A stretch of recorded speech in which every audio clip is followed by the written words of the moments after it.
आजकल एक गाना बड़ा वायरल हो रहा है, कबूतर मरे गुलेल ते कदे बाज नहीं मरते।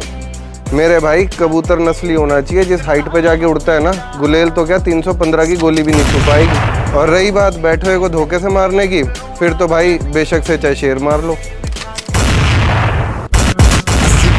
नहीं 5 साल वास्तव देखी सानू ना दस डंडा किवें है डुक्की दा औ जामे बालियां लुट ली कह दे गड्डी